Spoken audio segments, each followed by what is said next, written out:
What's up, guys? Welcome back to another video. We are back. It is back. Clone Wars is finally back. But first, for nostalgia's sake. Brings back memories. Anyways, let's get into it.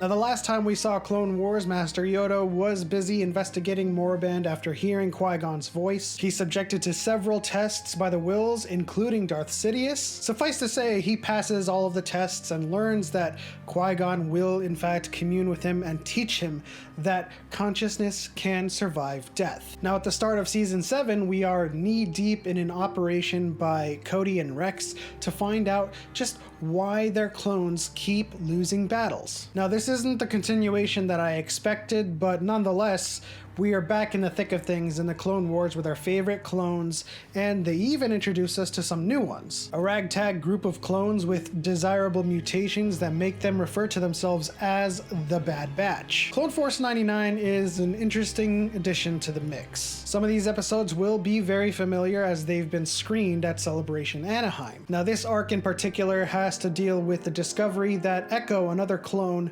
is in fact alive. And apparently he's the one that's been providing the Separatists with the battle plans they need in order to defeat the clones. And this is super effective because it was Echo and Cody that drew up the battle plans that they're using right now in the Clone Wars. Upon arriving at the LZ, the clone troopers are shot down, and then we get a dazzling display of just how the Bad Batch works. Now, this is the start of several sequences that are incredibly beautiful. From their teamwork to individual displays of combat prowess, the show does a great job of propping these guys up to a point where 4 of them are taking out whole platoons of droids. The animation is incredible, and it's evident from the first few frames of the episode that they are taking advantage of some really new and great tech. And it could just be my foggy memory of the Clone Wars, but it seems like the cinematography has gotten super ambitious ever since. There are several sequences in this episode that are just gorgeous and incredibly well done. The color grading, the post effects, everything looks brilliant. And we get this incredible sequence with Clone Force 99 where it's kind of like a one-shot and there's no cuts, and it's just a camera kind of moving around and following the clone troopers as they're breaching and clearing the Cyber Center, and this sequence is just incredible. Now, we only got to see Mace Windu and Anakin Skywalker in the beginning of this episode, so we're just gonna have to wait a little bit longer for a continuation on the Jedi/Sith portion of the Clone Wars. And it'll be interesting to speculate whether they'll dive deeper into the Force Ghost lore and show Qui-Gon communing with Yoda, and whether or not they're going to give us some interesting backstory to the lore behind learning such a technique. Because there are a lot of plot holes regarding the Force Ghost technique, namely, who learns it. Of course, we know the Sith cannot, simply because the nature of learning the technique doesn't lend itself very well to the dark side. And in this clip, Yoda even specifically describes it as unknown to the Sith. Yet, open to us, a path remains. That unknown for the Sith is. Through this path, victory we may yet find. Not victory in the Clone Wars, but victory for all time.